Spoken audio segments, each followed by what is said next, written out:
Hi friends, welcome to Easy and Homestyle Cooking. I'm Mrs. Ragini. Today I'm going to share a pita bread recipe. This recipe I make regularly in my house and stuff with nice or masala vadas and with little bit of hummus and have it. So dear friends, I know you all know it, but I thought of sharing my way of making this pita bread. So let's start how to make it. Very simple. First we need the dough.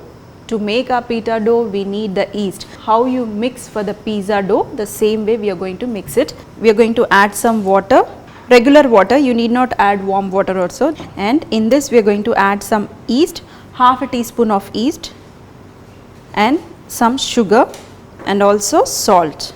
Very little, not too much. Just mix this once and 1 teaspoon of oil you can add.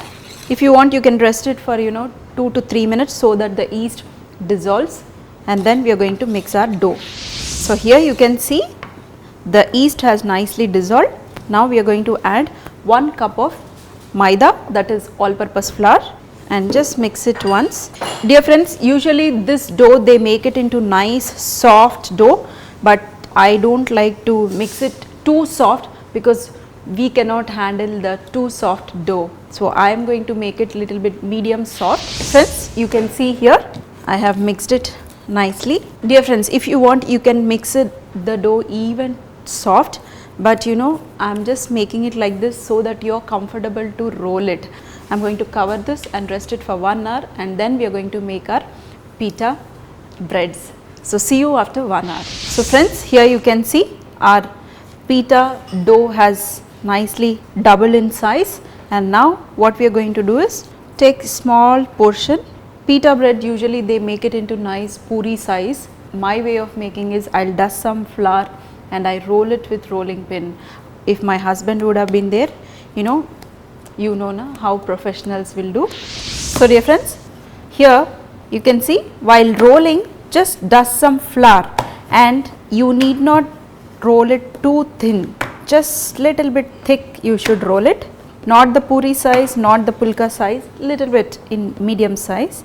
And we can bake this, or even you can cook it on stove top also, but your tawa should be nice and hot. See, my tawa is nice and hot.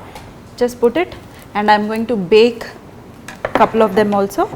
So here I have the baking tray.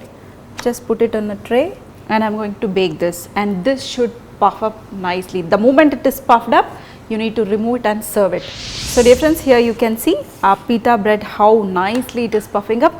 Don't make it too fat, just make it little bit thin, then you will get an excellent pita bread. And you should not cook this too much, just little bit color, that's it. It should not burn, or you should not see any brown color, just a light color, that's it. And this is done. Dear friends, take the dough and dust little bit flour so that you can roll it easily, and don't roll it too thick, little bit thin, then you will get an excellent pita bread.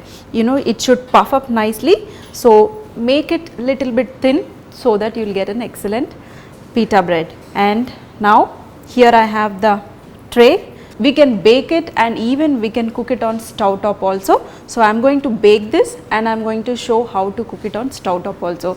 So here I am going to put it in an oven, and the temperature should be very high, that is 220 degrees centigrade or 250 degrees centigrade. So this I am going to bake it. So I am going to just cut this into halves. If you are going to cut it hot, then this will stick to each other. So don't cut it when it is hot. How nicely I am able to open this.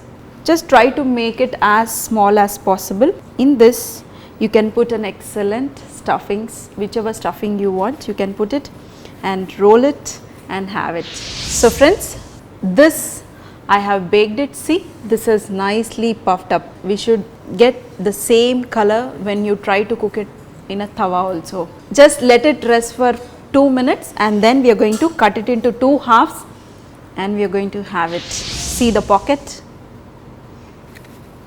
Today I am not stuffing anything, just the plain pita bread I am having. Next time I am going to show you, you can stuff different varieties of stuffings in this and different varieties of vadas and make an excellent stuffed pita bread. So dear friends, I hope you enjoyed this very simple dish. If you like it, make it and also share it with your friends and feed your family fresh food.